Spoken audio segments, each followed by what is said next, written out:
Hello students, कैसे हैं आप सब? उम्मीद है आप सब अच्छे होंगे। पिछले क्लासेस में हम लोगों ने विजन आईएएस के टेस्ट नंबर 21 तक का 1 से लेकर 50 तक के क्वेश्चन को सॉल्व कर लिया था। इस क्लास में हम लोग 51 से लेकर 100 तक के क्वेश्चन को सॉल्व करने वाले हैं। कहाँ से? 51 से लेकर 100 तक के क्वेश्चन को इस क्लास में सॉल्व करेंगे, तो लास्ट तक बने रहिएगा। जो भी क्वेश्चन हरदम हम बताते हैं कि जो भी क्वेश्चन डिस्क्रिप्टिव होता है उसको हम ज़्यादा डिस्क्राइब करके नहीं बताएंगे, मतलब कि जो एग्जाम्पल के साथ और के साथ होता है, के साथ होता है, परिभाषा के साथ होता है। और लेकिन वैसे क्वेश्चन जिसको डिस्क्राइब करना अति आवश्यक होता है, फैक्चुअल टाइप का होता है, तो उसको अगर डिस्क्राइब करने की आवश्यकता होती है तो उसको डिस्क्राइब करते हैं। और हम लोग का टारगेट होता है कि 50 क्वेश्चन 1 आवर में सॉल्व किया जाए। लेकिन हमेशा तो ऐसा ही होता है कि थोड़ा-सा ज़्यादा समय निकल जाता है, 10 मिनट 15 मिनट ज़्यादा समय लगता है, 5 मिनट या फिर 10 मिनट ऐसे कुछ ज़्यादा समय लगता है। तो डिस्क्राइब करने में जाता है उतना ज़्यादा समय, तो हम लोग टारगेट रहेगा कि 1 ही घंटे में हम लोग का सॉल्व हो 50 क्वेश्चन, और जो डिस्क्राइब करना होगा उसको डिस्क्राइब तो करते ही हम लोग। चलिए वीडियो को शुरू करते हैं, लास्ट अंत तक बने रहिएगा। यहाँ पर 51 नंबर क्वेश्चन है हम लोग का। निम्नलिखित सांस्कृतिक प्रथाओं पर विचार कीजिए। और यहाँ पे सांस्कृतिक प्रथा के संदर्भ में किस संदर्भ में विचार करना है? सांस्कृतिक प्रथा के संदर्भ में तो कितनी जो है यूनेस्को की मानवता की अमूर्त सांस्कृतिक विरासत का प्रतिनिधित्व करती है। मतलब कौन कौन सी है जो कि अमूर्त सांस्कृतिक विरासत सूची में शामिल की गई है यूनेस्को की? यहाँ पर ऑप्शन नंबर ए है, ये स्टेटमेंट नंबर 1 है, दुर्गा पूजा, गरबा, पोंगल, दीपावली, छठ पूजा। यहाँ पर यहाँ पर दे रहा है ऑप्शन का तरीका क्या है जी? कि केवल 2, केवल 3, केवल 4, सभी 5। तो यहाँ पर जो है इस तरह से दिया हो गया है। तो यहाँ पर देख लेते हैं कौन-कौन सा सही है जी। यहाँ पर 1 नंबर जो दे रहा है कि दुर्गा पूजा को एकदम शामिल किया गया था। दुर्गा पूजा कब शामिल किया गया था जी? तो 2021 में तत्काल में ही शामिल किया गया, 4 वर्ष पहले। 2021 में दुर्गा पूजा को शामिल किया गया था। गरबा को इसी साल शामिल, मतलब 2023 में शामिल किया गया है। 2 साल पहले इसको गरबा को शामिल किया गया था। ये क्वेश्चन पूछा भी जा चुका है। 2024 के प्रीलिम्स में यह पूछा भी जा चुका है कि अमूर्त सांस्कृतिक विरासत को किसको शामिल किया गया था? गरबा को ये पूछा जा चुका है क्वेश्चन। इसका से दे रहा है पोंगल, तो पोंगल को अभी तक सूची में शामिल नहीं किया गया है। दीपावली भी जो है यह अभी तक दीपावली को यहाँ पर अभी सूची में शामिल नहीं किया गया है। सॉरी, दीपावली को इस वर्ष ही 2025 में ही शामिल किया गया है। 2024 का कंपोनेंट है, 2025 में इसको शामिल कर लिया गया है। जो लेटेस्ट में शामिल किया गया है वो है दीपावली को शामिल किया गया अमूर्त सांस्कृतिक विरासत में। छठ पूजा का भी शामिल नहीं किया गया है। यहाँ पर कौन कितने सही है जी? तो 2021, 2023 और 2025। यहाँ पर ऑप्शन नंबर बी हो जाएगा, केवल 3 सही है। अब हम लोग देख लेते हैं नेक्स्ट क्वेश्चन। निम्नलिखित कथनों में से कौन सा जो है टोबिन टैक्स का सर्वोत्तम रूप से वर्णन करते हैं? टोबिन टैक्स का वर्णन किस प्रकार किया जाता है जी? तो यहाँ पर जो है दे रहा है कि पर्यावरण प्रदूषण फैलाने वाले उत्पादकों पर लगाया जाता है, या फिर कर योग्य वस्तु मौद्रिक मूल्य के आधार पर, या फिर यहाँ पर दे रहा है अल्पकालिक सट्टेबाजी पर अंकुश लगाने के लिए विदेशी मुद्रा लेन-देन पर लगाया जाने वाला कर है। तो यहाँ पर सही आंसर हो जाएगा ऑप्शन नंबर सी। ये टोबिन टैक्स जो है सट्टेबाजी पर ही लगाया जाता है, तो ऑप्शन नंबर सी हो जाएगा। अब हम लोग देख लेते हैं नेक्स्ट क्वेश्चन। निम्नलिखित कथनों पर विचार कीजिए।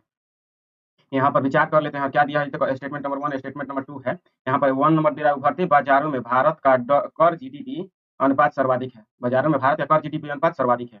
और इसके बाद से दे रहा है बेहतर प्रत्यक्ष कर संग्रह और जीएसटी सुधारों ने हाल के दिनों में कर जीडीपी अनुपात में वृद्धि करने में सहायता प्रदान की है जी। और यहाँ पर ऑप्शन का तरीका क्या है जी? तो केवल यहाँ पर व्याख्या से संबंधित है, डिस्क्रिप्शन से संबंधित है। तो यहाँ पर जो है एक भी हम लोग का गलती मिलते हैं फटाक से इसका आंसर निकल जाता है। यहाँ पर जब आप पढ़िएगा, एक और है कि उभरते बाजारों में भारत का कर जीडीपी अनुपात अनुपात सर्वाधिक है जी।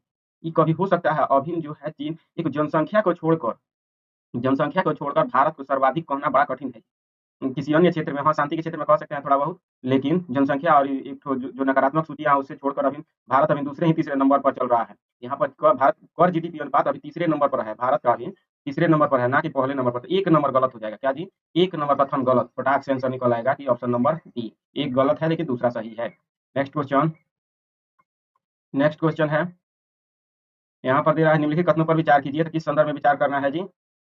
यहाँ पर संदर्भ दे रहा है, विचार करने के लिए बोल रहा है, और संदर्भ क्या दे रहा है कि सही है, मतलब कि व्याख्या दिया हुआ है कुछ चीज का और उसमें सही कथन का चयन कर लेना है।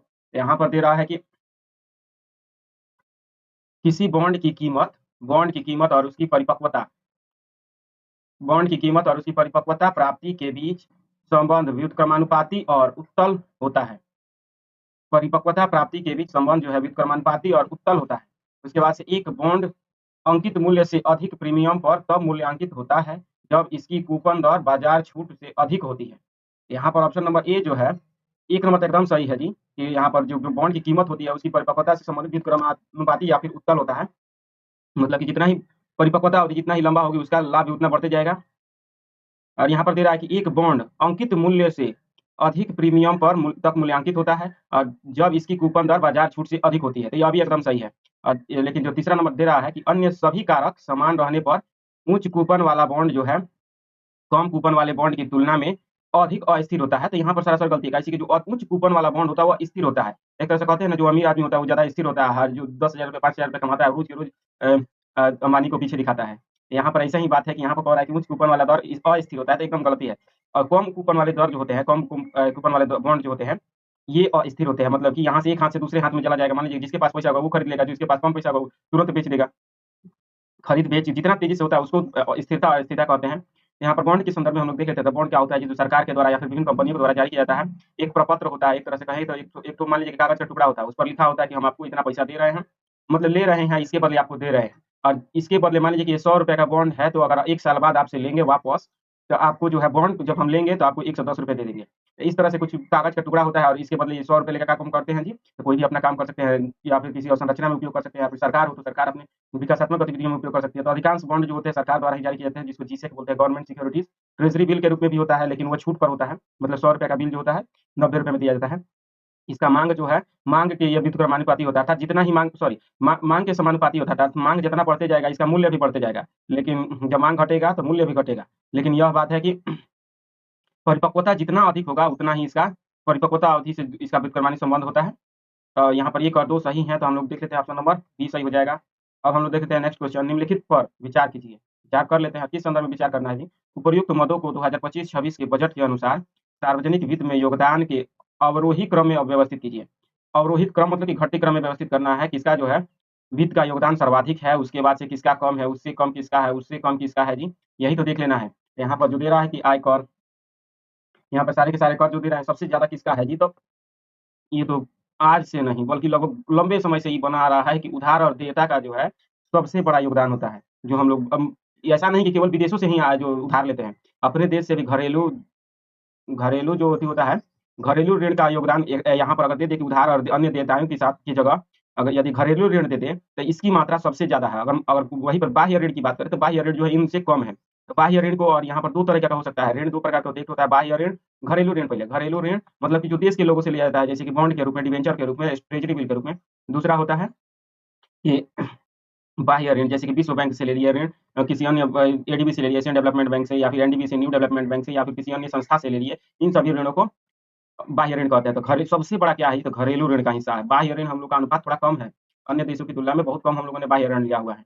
तो यहाँ पर यह ध्यान रखिएगा, यहाँ पर ऋण का हिस्सा सबसे ज्यादा है। उसके बाद से किसका है जी, तो आयकर का हिस्सा सबसे ज्यादा। पहले जो था कुछ साल पहले, आप लोग 5 साल पहले 2020 में ही जाकर देख लीजिए, तो निगम कर का हिस्सा ज्यादा हुआ करता था। लेकिन अब जो है जैसे ही सब जीएसटी और ये सब नियम जो आया है, उद्गम पोर्टल, जो कि कोई भी आपको मतलब कि नागरिकों को विश्वास दिलाया जाता है कि आपका पैसा सेफ है, इस तरह से आयकर में भी वृद्धि हुई है कालाधन पर रोक के कारण। यहाँ पर बहुत सारे कार्य हुए हैं जिसके कारण आयकर बढ़ रहा है। अब उसके बाद से है निगम कर का योगदान। अब जो है निगम कर तीसरे नंबर पर आ चुका है, निगम कर। यहाँ पर उसके बाद से किसका है जी, यहाँ पर तब है अंत में जो बच रहा है गैर कर प्राप्तियां जो है, जैसे कि शुल्क लगा दिया जाता है, किसी पर जुर्माना लगा दिया गया, ये सब है। तो यहाँ पर दिखाई दे रहा है कि 4 नंबर सबसे पहले उधार देता है, उसके बाद से आयकर, तब है निगम कर, और तब है गैर कर प्राप्तियां। तो यहाँ पर 4 1 3 2 हम लोग देख लेते हैं। यहाँ पर ए नंबर में ही दिया हुआ है 4 1 3 2, ऑप्शन नंबर ए हो जाएगा। हम लोग देखते हैं नेक्स्ट क्वेश्चन। निम्नलिखित कथनों में से कौन सा वेबलेन वस्तुओं का उपयुक्त वर्णन है। वेबलेन वस्तुओं का उपयुक्त वर्णन है जी। तो यहाँ पर हम लोग देखते हैं वेबलेन वस्तु क्या है जी। तो यहाँ पर जो दे रहा है कि ऐसी वस्तुएं जिनकी कीमत बढ़ने पर मांग बढ़ती है, ऐसी वस्तुएं जिनकी कीमत बढ़ने पर मांग बढ़ती है उनको वेबलेन वस्तु कहते हैं जी। उसके बाद से दे रहा है, यहाँ पर याद रखने वाला चीज है ये, जो आप लोग जहाँ पर ऑरेंज गुड्स, कई प्रकार के व्हाइट गुड्स होते हैं, पब्लिक गुड्स होते हैं, सोसाइटियल गुड्स होते हैं, मतलब कि ये सभी बहुत प्रकार के गुड्स होते हैं जो शुरुआती आप लोग इकोनॉमिक्स का चैप्टर पढ़िएगा। ऑरेंज गुड्स किसको कहते हैं जी, व्हाइट गुड्स किसको कहते हैं, ऑरेंज गुड, व्हाइट गुड्स। यहाँ पर बहुत सारे प्रकार की वस्तुएं होती हैं, लगभग 18 प्रकार की वस्तुएं होती हैं। तो इनको याद रखने वाला चीज है। अब हम देखते हैं यहाँ पर दे रहा है कि ऐसी वस्तुएं जिनकी अवसर लागत नहीं होती है, अवसर लागत नहीं होती है। उसके बाद से दे रहा है निम्न स्तरीय वस्तुएं जिनकी मांग कीमतों में परिवर्तन के बावजूद निरंतरता बनी रहती है। उसके बाद से दे रहा है कि ऐसी वस्तुएं जिनकी कीमतों में कमी के साथ मांग में वृद्धि होती है, कीमत में कमी होने पर मांग में वृद्धि हो जाती है। यहाँ पर ऑप्शन नंबर जो है वेबलेन वस्तु के संदर्भ में बात करेंगे, तो यहाँ पर ऑप्शन नंबर ए हो जाएगा, वेबलेन वस्तुएं जो है। यहाँ पर गिफिन वस्तुओं का भी नाम सुने होंगे।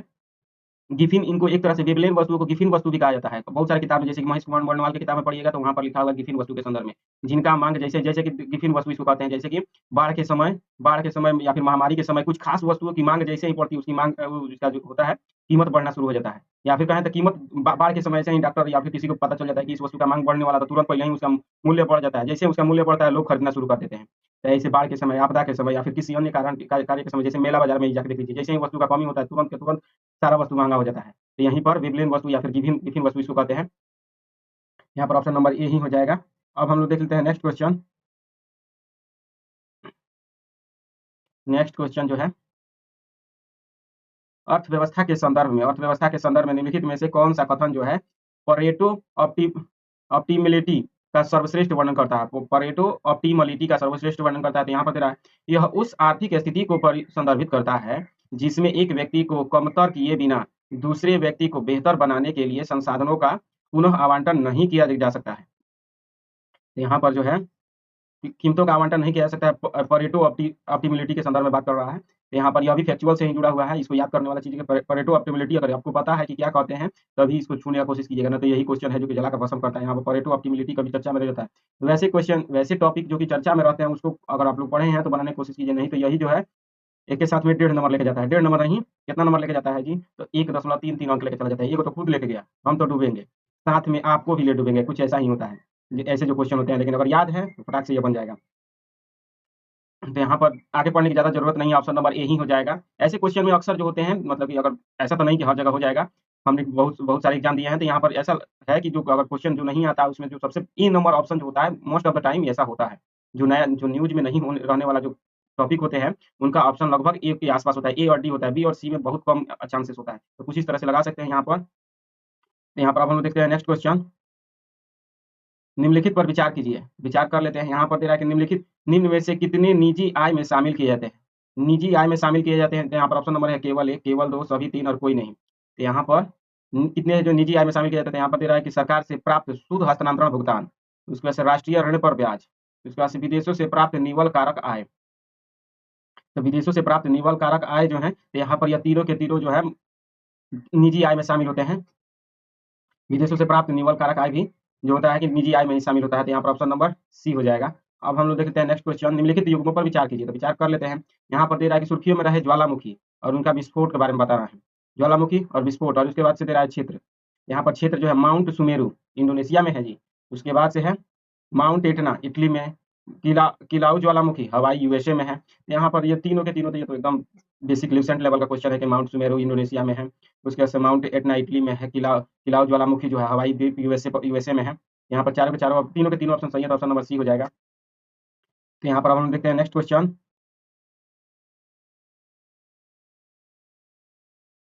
निम्नलिखित कथनों पर विचार कीजिए, और विचार करना क्या है जी? तो किस तरह का विचार करना, तो व्याख्या से संबंधित है। तो इस तरह का सबसे पहले हम बता चुके हैं कि इसका ऑप्शन का तरीका याद होना चाहिए कि ऑप्शन का तरीका क्या है। यहाँ पर ऑप्शन वही है ट्रेडिशनल वाला। यहाँ पर सबसे पहले हम लोग को क्या पढ़ना है जी? तो ऑप्शन नंबर 2 पढ़ना है, स्टेटमेंट नंबर 2 पढ़ना है, बीच में लगाना है इसलिए, और इसलिए जब लगाकर जब फर्स्ट नंबर पढ़ेंगे तो हम लोग का जब सटीक बैठ जाएगा तब हम लोग देखेंगे, वरना एक भी गलत हुआ तो तुरंत आंसर निकल जाएगा। यहाँ पर दे रहा है कि इस प्रकार की राजकोषीय जो है, राजकोषीय नीति सरकार की, इस प्रकार की राजकोषीय नीति जो है सरकारी ऋण को कम करने और मुद्रास्फीति को नियंत्रित करने के लिए अपनाई जाती है। राजकोषीय नीति जो है सरकारी ऋण को कम करने और मुद्रास्फीति को नियंत्रित करने के लिए अपनाई जाती है। और यहाँ पर दे रहा है कि कथनों के संदर्भ में, उपयुक्त कथनों के संदर्भ में सही कौन सा है, सही कथन पर का चयन करना है।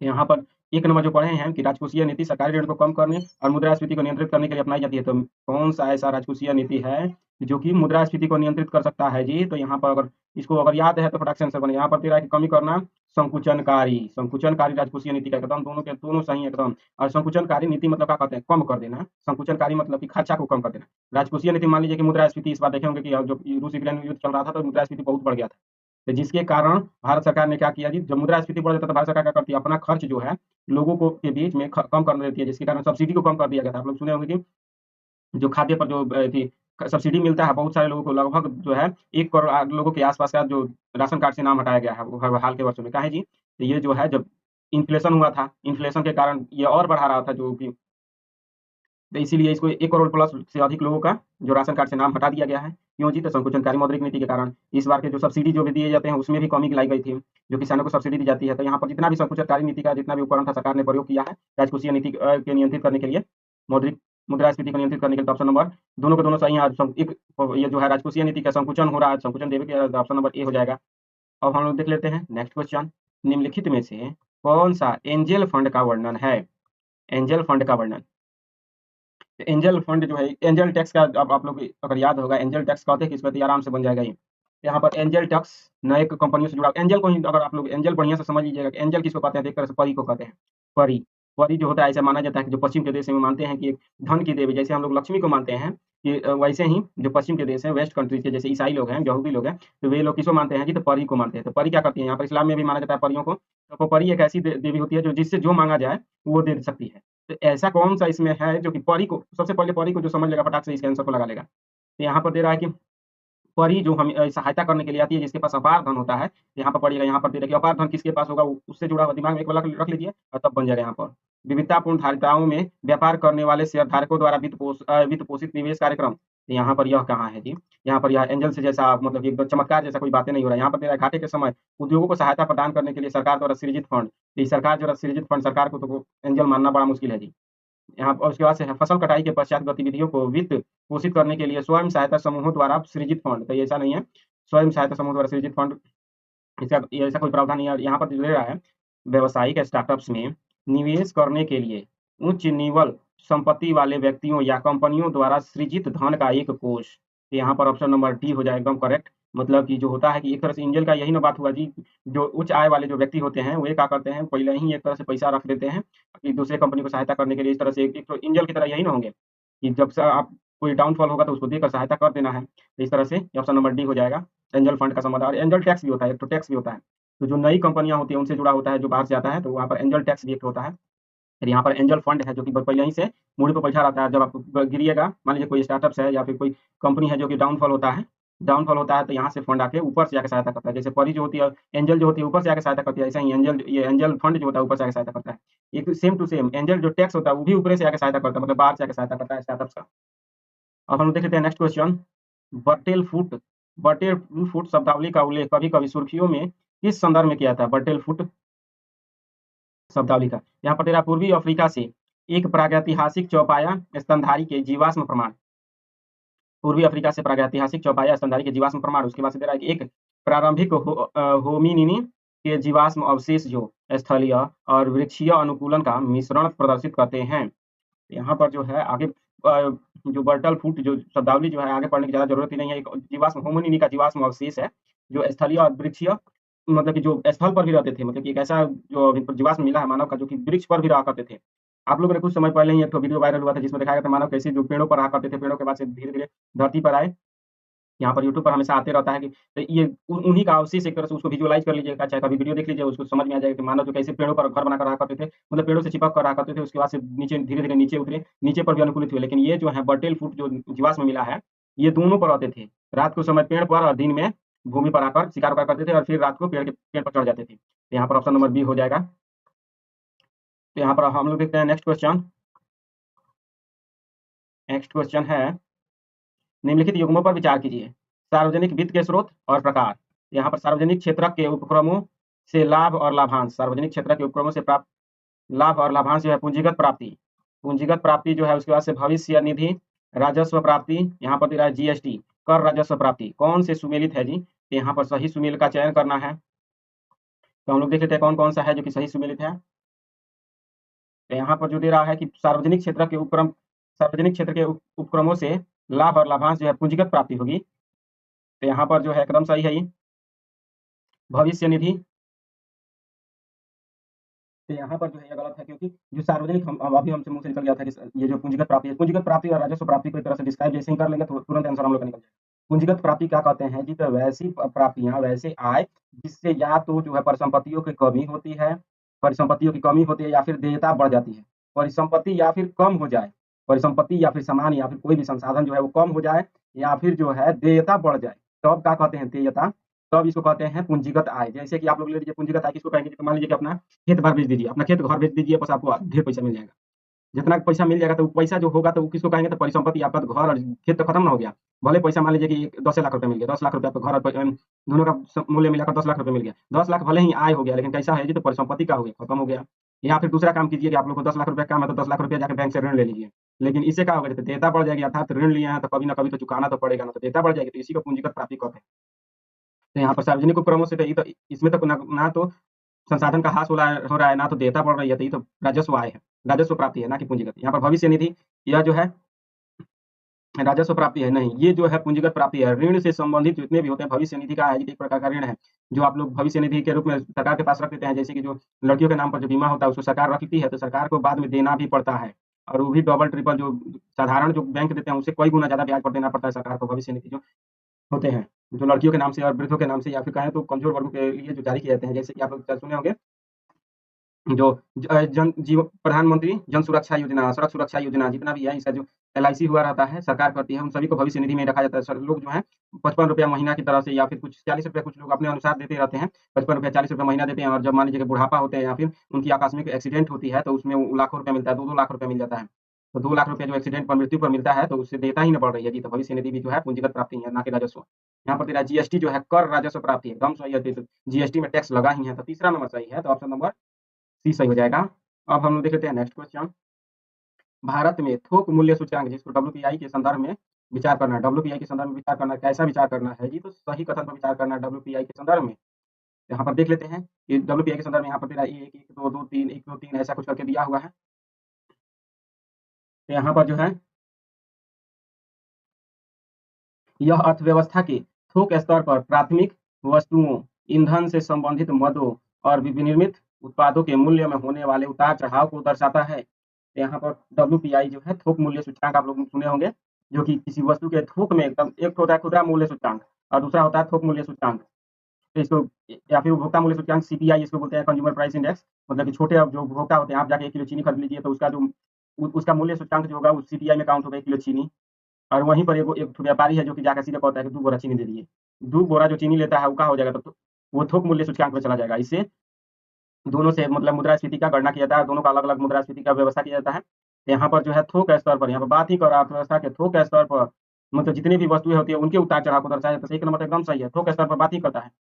लेकिन यहाँ पर दे रहा है कि वर्तमान आधार वर्ष 2015-16 है, डब्ल्यूपीआई का कह रहा है कि आधार वर्ष 2015-16 है। यहाँ पर जो है एकदम सरासर गलती है, कैसी कि अभी तक थोक मूल्य सूचकांक का डब्ल्यूपीआई का आधार वर्ष 2011-12 ही रखा गया है। 2011-12 है, ना कि 2015-16, तो दूसरा नंबर गलत हो जाएगा। हम लोग का ऑप्शन देखते हैं कि यहाँ पर लगने वाला है एलिमिनेशन मेथड, 2 नंबर गलत हो गया। 2 नंबर गलत, 2 नंबर गलत, 2 नंबर गलत, तो निकल के चला आएगा हम लोग का 1 नंबर। आगे 3 नंबर पढ़ने की जरूरत ही नहीं पड़ेगी, पढ़ लेते हैं हम लोग को, तो इन्फॉर्मेशन नहीं लेना है, जानकारी भी लेना है, जाके सारा हिम्मत एग्जाम में दिखाना है।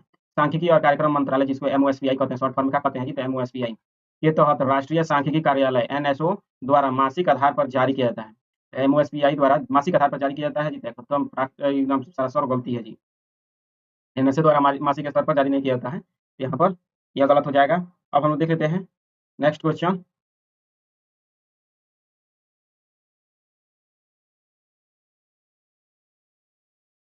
यहाँ जो है थोक मूल्य सूचकांक को हम लोग अगर देखेंगे, तो इसका जो यहाँ पर दे रहा है कि एमओएसपीआई जारी नहीं करता, तो कौन एनएसएस जारी नहीं करता, तो कौन जारी करता है जी? तो यहाँ पर जो होता है, एक होता है जो सीपीआई होता है, सीपीआई को यहाँ पर 2 चीज देख लेते हैं, देख लेते हैं। सीपीआई कौन जारी करता है? तो लेबर ब्यूरो द्वारा जारी किया जाता है। और जो थोक मूल्य सूचकांक डब्ल्यूपीआई होता है, या डीपीआईआईटी के अधीन, डीपीआईआईटी के अधीन उद्योग आंतरिक संवर्धन विभाग के अधीन किसके द्वारा जारी किया था? तो आर्थिक सलाहकार कार्यालय द्वारा, ओईए द्वारा जारी किया जाता है, जिसको आर्थिक सलाहकार कार्यालय बोलते हैं, इसके द्वारा जारी किया जाता है। हम देखते हैं नेक्स्ट क्वेश्चन, क्योंकि समय भी देखते रहना है, पढ़ाई भी करते रहना है, 1 घंटा में कर भी लेना है। प्राय सुर्खियों में रही दोहरी तुलन पत्र समस्या का सर्वश्रेष्ठ वर्णन करता है। दोहरी तुलन पत्र समस्या का वर्णन कौन सा करता है जी? तो यहाँ पर दोहरी तुलन, 2 चीजों पर समस्या। सबसे पहले क्वेश्चन को समझिए, और ये तो फैक्चुअल है, या फिर एक बार समझिए कि दोहरी तुलन पत्र की समस्या क्या कहते हैं। तो दोहरी मतलब 2 ठो, दोहरी मतलब 2, और तुलन पत्र, पत्र जो होता है तुलना, जब 2 चीजों की एक साथ में तुलना की, मान लीजिए कि तराजू बना दीजिए, तराजू के 2 पढ़ रहे हैं और दोनों का तुलना कीजिए, 2 पढ़ रहे हैं, दोनों की तुलना कीजिए, और इसमें कौन सी समस्या आ रही है? दोनों में समस्या आ जाए, मान लीजिए कि दोनों में समस्या आ जाए, तो उसी को कहेंगे। तो यहाँ पर दे रहा है कौन-कौन सी 2 चीजें हैं जहाँ पर समस्या उत्पन्न होती है जी? तो यहाँ पर दे रहा है किसानों की ऋण माफी योजनाओं के कारण सार्वजनिक क्षेत्र बैंकों और राज्य सरकारों द्वारा सामना किए गए घाटे को संदर्भित करता है। तो ऐसा कुछ नहीं है कि यहाँ पर किसानों के ऋण के घाटे को जोड़ दिया जाए इसमें। यहाँ पर केंद्र और राज्य दोनों सरकारों का उच्च राजकोषीय घाटा, ऐसा भी नहीं है। यहाँ पर सरकारी व्यय योजनागत और गैर योजनागत वर्गीकरण को समाप्त करने के कारण, यहाँ पर, और उसके बाद से है यह भारतीय अर्थव्यवस्था के दोहरी समस्या, जो अति लिवरेज वाली कंपनियों, जो कि अति लिवरेज मतलब क्या? सबसे व्यापक कंपनी, मान लीजिए कि अडानी को ही ले लीजिए, चाहे अंबानी को ही ले लीजिए, और बैड लोन के बोझ से ग्रसित बैंकों से संबंधित है। एकदम सही हो जाएगा। यहाँ पर उद्योग, यहाँ पर जो दोहरी तुलन पत्र समस्या किसको कहते हैं जी? तो यहाँ पर एक तरफ उद्योग रख लीजिए, और दूसरी तरफ रख लीजिए बैंक। उद्योग क्या करते हैं जी? तो बैंक से ऋण लेते हैं, उद्योग जो है बैंक से ऋण लेते हैं, लेकिन एक ऐसा सिचुएशन आ जाए जब उद्योगों का भी ऋण बहुत बढ़ता चला जाए, और बैंकों का भी ऋण बहुत बढ़ता चला जाएगा, लेकिन रिटर्न का हो जाए कम हो जाता है। रिटर्न कमर बैंक का भी कमर टूट गया, और उद्योग उद्योग तो ये है कि उनका ऋण बढ़ते चला जा रहा है, आय हो ही नहीं रहा है। इसी को दोहरी तुलन पत्र समस्या कहते हैं। जब छोटी-छोटी कंपनियों को हो तो इससे कोई ज़्यादा समस्या नहीं होता है, लेकिन मान लीजिए कि अंबानी, अडानी, टाटा, ये ऐसे जो बड़ी-बड़ी कंपनियां हैं, ये अगर ऋण में डूबती चली जाए और बैंक भी डूबते चले जाएँ, तो ऐसे को दोहरी तुलन पत्र समस्या कहते हैं। तो ऐसा भी देखा गया था 1991 में जो महामंदी का समय आया था, उस समय भी यह देखा गया था दोहरी तुलन पत्र की समस्या। अब हम लोग देखते हैं नेक्स्ट क्वेश्चन। यहाँ पर दे रहा है विचार करना, और किस संदर्भ में विचार करना है, तो संदर्भ देख लेते हैं। राजस्व व्यय के रूप में वर्गीकृत किया गया है। कितने हैं जिनको राजस्व व्यय के रूप में वर्गीकृत किया गया है? यहाँ पर तेरा केवल 1, केवल 2, सभी 3 ऐसे करके हैं। यहाँ पर निःशुल्क शिक्षा जैसी सामाजिक सेवाओं पर व्यय, निःशुल्क शिक्षा जैसी सामाजिक सेवाओं पर व्यय, उसके बाद से सार्वजनिक वितरण पर सब्सिडी, सार्वजनिक वितरण पर सब्सिडी, उसके बाद से पेंशन और वेतन। तो पेंशन और वेतन यहाँ पर तीनों के तीनों सही है। सामाजिक सेवाओं पर व्यय, सार्वजनिक वितरण पर सब्सिडी और पेंशन और वेतन, तो यहाँ पर तीनों के तीनों सही, तो ऑप्शन नंबर सी सही हो जाएगा। अब हम लोग देख लेते हैं नेक्स्ट क्वेश्चन। ध्रुव 64 के संदर्भ में विचार करना है। ध्रुव 64 के संदर्भ में विचार कर लेते हैं। और यहाँ पर तेरा कौन सी सही है? ध्रुव 64 में कौन सा सही है? यहाँ पर तेरा भारत का पहला स्वदेशी रूप से डिजाइन किया गया 64 bit dual core micro processor है। स्वदेशी रूप से डिजाइन किया गया 64 bit dual core micro processor है। या फिर यहाँ पर दे रहा है इसे माइक्रो प्रोसेसर विकास कार्यक्रम के तहत बेल द्वारा विकसित किया गया था। बेल द्वारा विकसित किया गया था जी। तो यहाँ पर जो है एक नंबर तो एकदम सही है। ये जो है ध्रुव 64 जो है पहला स्वदेशी रूप से डिजाइन किया गया 64 बिट का डुअल कोर माइक्रो प्रोसेसर है। एक नंबर एकदम सही है। लेकिन जो दूसरा नंबर दे रहा है इसे बेल द्वारा विकसित किया गया, तो नहीं है, बेल द्वारा नहीं बल्कि सीटेक द्वारा विकसित किया गया। सीटेक पुणे, यहाँ पर सीटेक पुणे द्वारा विकसित किया गया था। यहाँ पर ऑप्शन नंबर 2 गलत है। यहाँ पर ऑप्शन नंबर 1 केवल 1 सही हो जाएगा। अब हम देखते हैं नेक्स्ट क्वेश्चन। नेक्स्ट क्वेश्चन क्या है जी? तो हाल ही में लागू किए गए वस्तु एवं सेवा कर जीएसटी सुधार 2.0 के संदर्भ में विचार करना है। जीएसटी सुधार 2.0 के संदर्भ में। और यहाँ पर दे रहा है कि उपर्युक्त में से किस पर उच्चतम जीएसटी दर 40% को आरोपित किया गया है? उच्चतम जीएसटी दर 40% आरोपित कहाँ पर किया गया है जी? तो उच्चतम जीएसटी दर की जब बात आएगी,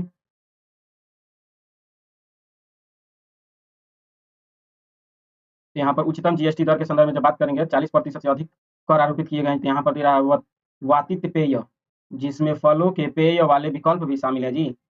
तो यहाँ पर जो दे रहा है कि वातित पेय शामिल है जी। उसके बाद से चबाने वाला तंबाकू और चुरुट, और यहाँ पर टेलीविजन सेट, एयर कंडीशनर। आप लोग भी ऐसे सामान्य जीवन में आप लोगों से अगर पूछा जाए यहाँ पर किस पर आप लोग ज्यादा टैक्स लगाइएगा? क्या आप लोग जो यहाँ पर वातित पेय, जिसको वातित पेय किसको कहते हैं जी? वातित पेय, और ये इसके बाद से तंबाकू, चुरुट पर किस पर आप लोग 40 बहुत ज़्यादा टैक्स लगाने की बात कीजिएगा? आप लोग अगर मान लीजिए कि नशेड़ी नहीं है, तो आप लोग किस पर ज़्यादा टैक्स लगाइएगा? साधारण सी बात है कि जितने भी नशीले पदार्थ होंगे, उन सभी पर हर कोई चाहेगा कि इन पर ज़्यादा टैक्स लग जाए। हाँ, लेकिन जो जो लोग थोड़ा-सा अच्छा आदमी है, वो तो कहेंगे ना, इन सब पर टैक्स कम लगना चाहिए। ऐसे ज़्यादा जेब खर्च होता है। जो अच्छे आदमी हैं, जो पान गुटखा, सुपारी को अच्छा मानते हैं, वो लोग अच्छे आदमी होते हैं। तो यहाँ पर आप हमारे अनुसार, आपके अनुसार, तो ये जो है वातित पेय, जैसे कि आप लोग देख लीजिएगा, क्या कहते हैं, रेड बुल है, चाहे कोई भी शराब है, बियर है, लिम्का है, सॉरी बियर है, इन सभी पर, ये दोनों पर लगना चाहिए 40% से अधिक टैक्स। लेकिन टेलीविजन सेट जो है, तो इस पर तो पढ़ाई भी किया जाता है, न्यूज भी देखा जाता है, तो इस पर ज़्यादा टैक्स नहीं लगना चाहिए। एयर कंडीशनर तो जीने के लिए अब आवश्यक हो गया है जी। न तो जो 10 ताला मकान में रहता है, वो तो उसिना के बॉयल हो जाएगा कल ये। पता चलेगा कि दिल्ली के अधिकांश लोग बॉयल हो जाएंगे। तो यहाँ पर जो है इन दोनों पर टैक्स कम लगना चाहिए, 1-2 पर ज़्यादा टैक्स लगना चाहिए, और लगता भी है, ऐसा ही है ये है। यहाँ पर अब हम देख लेते हैं नेक्स्ट क्वेश्चन। निम्नलिखित पर विचार कीजिए। विचार कर लेते हैं, क्या विचार करना है जी? किस संदर्भ में विचार करना है? भारत में घाटे के वित्त पोषण के लिए उत्तरदायी है। घाटे के वित्त पोषण के लिए उत्तरदायी है। यहाँ पर दे रहा है टी बिल जैसे अल्पकालिक ऋण, उसके बाद से दे रहा है बाजार ऋण, उसके बाद से अल्प बचत के बदले प्रतिभूतियां। तो यहाँ पर जो है तीनों के तीनों सही हैं। जैसे टी बिल जैसे अल्पकालिक ऋण, बाजार ऋण, अल्प बचत के बदले प्रतिभूतियां, तो ऑप्शन नंबर सी सही हो जाएगा। 1, 2 और 3 सही है। अब हम लोग देख लेते हैं नेक्स्ट क्वेश्चन। बैंक दर के संदर्भ में निम्नलिखित कथनों पर विचार कीजिए। बैंक दर के संदर्भ में, बैंक रेट जिसको बोलते हैं, और बैंक रेट के संदर्भ में क्या देखना है, तो कौन से सही है? बैंक रेट के संदर्भ में सही है। यहाँ पर दे रहा है वह दर है जिससे कम पर वाणिज्यिक बैंक अपने ग्राहकों को ऋण नहीं दे सकते हैं। बैंक दर वह दर है जिससे कम पर वाणिज्यिक बैंक ऋण नहीं दे सकते हैं। उसके बाद से दे रहा है बैंक दर में कमी जो है केंद्रीय बैंक की सरल मौद्रिक नीति को दर्शाती है। तो यहाँ पर सरल मौद्रिक नीति को दर्शाती है जी। यहाँ पर जो देखेंगे दूसरा नंबर तो एकदम सही है। बैंक दर में जो कमी कर देंगे, जो अच्छा काम करेगा, जैसे जाइए 10 रुपये मांगने जाइए 12 रुपये दे देते, तो कहेंगे बहुत अच्छा आदमी है। यहाँ पर बैंक भी जब दर में कमी कर देता है तो उसको सरल मौद्रिक नीति कहते हैं। जिससे यहाँ पर जो दे रहा है कि जिससे कम कम पर वाणिज्यिक बैंक अपने ग्राहकों को ऋण नहीं दे सकते हैं, तो यहाँ पर इसको बैंक दर इसको नहीं कहते हैं। तो यहाँ पर जो है कि ऑप्शन नंबर बी सही हो जाएगा, तो ऑप्शन नंबर बी हो जाएगा। अब हम लोग देखते हैं नेक्स्ट क्वेश्चन।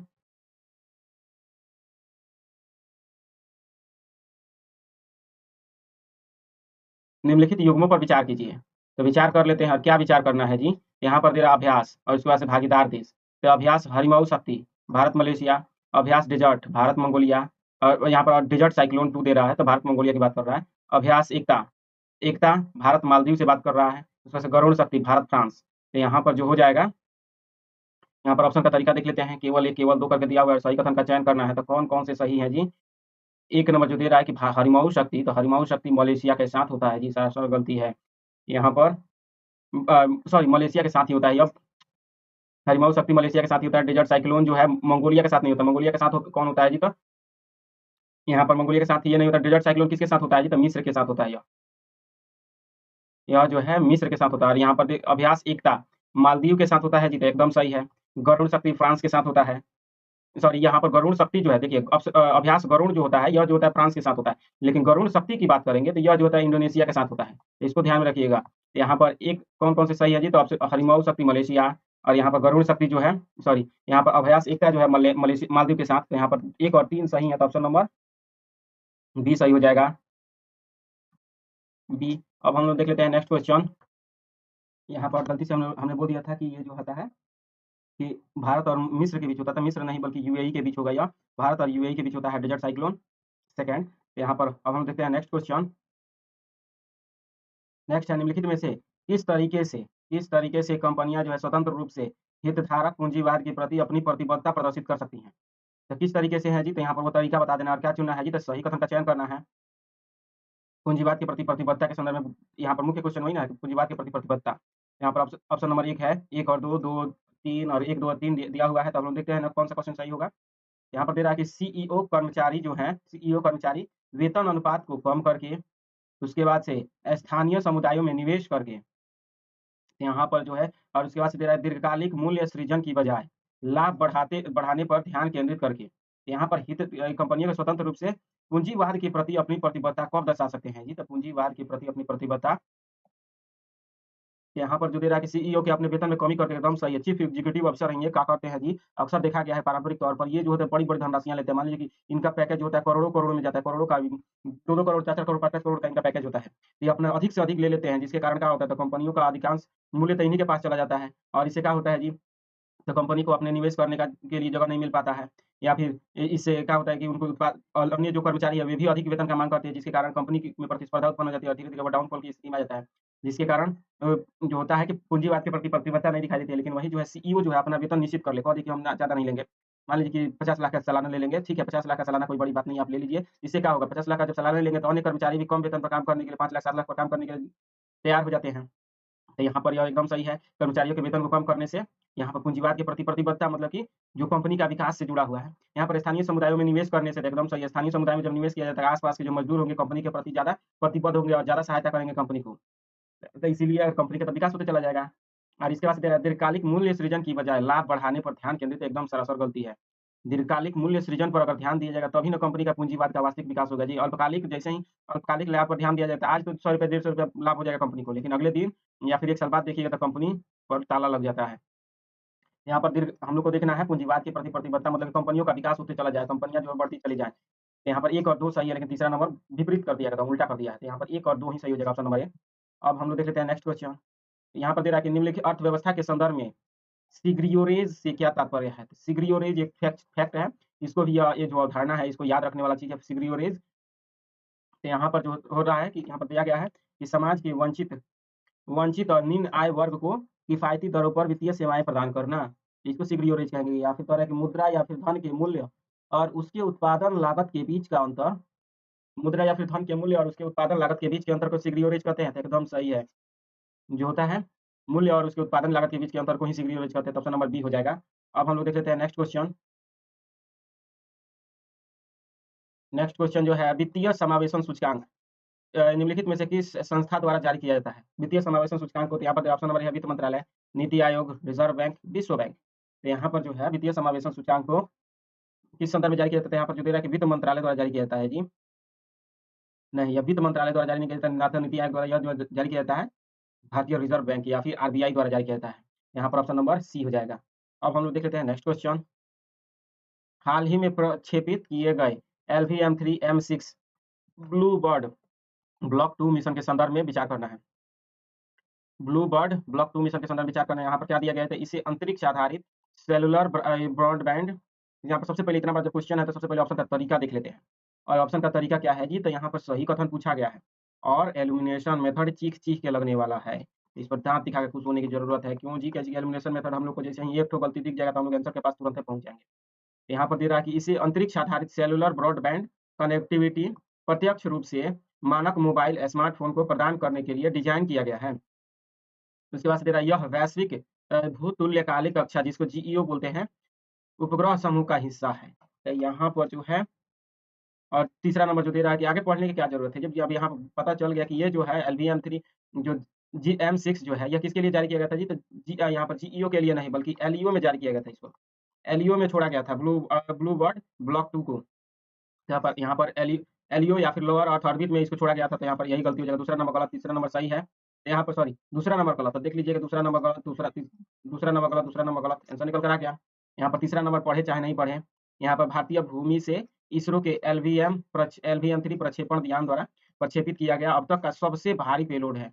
यहाँ पर एकदम सही है, सबसे भारी पेलोड है। इसीलिए तो मान लीजिए इकाई के लिए जारी किया जा रहा है। भारी से भारी वस्तु को उठाने के लिए काहे क्षमता हासिल की जा रही है? काहे से कि हम लोग को पहुँचना है, गगनयान को पूरा करना है। तो गगनयान को पूरा करने में ऐसे ही थोड़ी ना होगा। जब अंतरिक्ष स्टेशन बनाना पड़ेगा, भारत का अंतरिक्ष स्टेशन स्पेस में बनाना पड़ेगा, तो बहुत भारी-भारी गैजेट ले जाने पड़ेंगे वहाँ पर। एक ठो मान लीजिए कि एक महल बनाने को पड़ेगा वहाँ पर, और वो भी ऐसा-वैसा नहीं, बहुत बड़ी तकनीकी वाला महल बनाना पड़ेगा, तो भारी-भारी वस्तु भी ले जाना पड़ेगा। तो इसीलिए बड़े से बड़े हम लोग प्रक्षेपण यान को तैयार कर रहे थे, जिसमें से सबसे बड़ा अब तक का LVM-3 M6 को भेजा गया है। नेक्स्ट क्वेश्चन है, हाल ही में सुर्खियों में आए घोस्ट पेयरिंग शब्द का तात्पर्य, घोस्ट पेयरिंग। और यहाँ पर दिया जा रहा है घोस्ट पेयरिंग के संदर्भ में 4 ठो ऑप्शन है। हम लोग देख लेते हैं कि घोस्ट पेयरिंग को किसको कहते हैं? घोस्ट। सबसे पहले देखिए घोस्ट मतलब क्या होता है जी? तो डाकू, सॉरी भूत। घोस्ट मतलब भूत कहते हैं। इसको यही ध्यान रखिएगा कि घोस्ट कहाँ पर रह सकता है, भूत कहाँ पर यहाँ पर दे रहा है ई-कॉमर्स लॉगिन क्रेडेंशियल्स को लक्षित करने वाला फिशिंग अभियान है। उसके बाद से व्हाट्सऐप की डिवाइस लिंकिंग सुविधा का लाभ लाभ उठाकर अकाउंट हैक करने का तरीका है।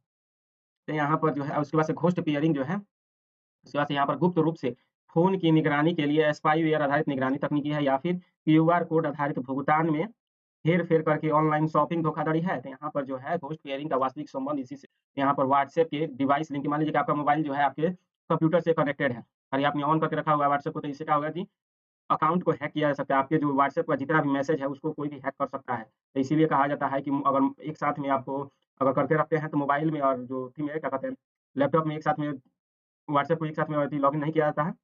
अगर करना भी है तो लैपटॉप ऑफ करने के बाद अपना मोबाइल को ऑन कीजिए या फिर जब लैपटॉप को ऑन किए हैं तो मोबाइल को ऑफ कर दीजिए। इससे कि जब लिंकिंग होता है तो ऐसे ही मान लीजिए कि आपका लैपटॉप है, ये आपका मोबाइल है।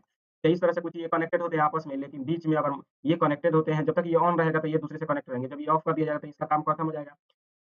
लेकिन अब आपको आपने लैपटॉप और मोबाइल दोनों को एक साथ में ऑन किया है और व्हाट्सएप चला रहे हैं, तो बीच में कोई भी आएगा और यहाँ से तोड़ ले जाएगा और इसी को कहेंगे घोस्ट पेयरिंग। नेक्स्ट क्वेश्चन हो सकता है नेक्स्ट क्वेश्चन जो है मिश्रित अर्थव्यवस्था की प्रमुख विशेषताओं के संदर्भ में निम्नलिखित कथनों पर विचार कीजिए। मिश्रित अर्थव्यवस्था के प्रमुख विशेषताओं के संदर्भ में विचार करना है। क्या विचार करना है जी? तो सही कथन पर विचार कर लेना है। यहाँ पर निजी और सार्वजनिक क्षेत्रक सह-अस्तित्व में होते हैं।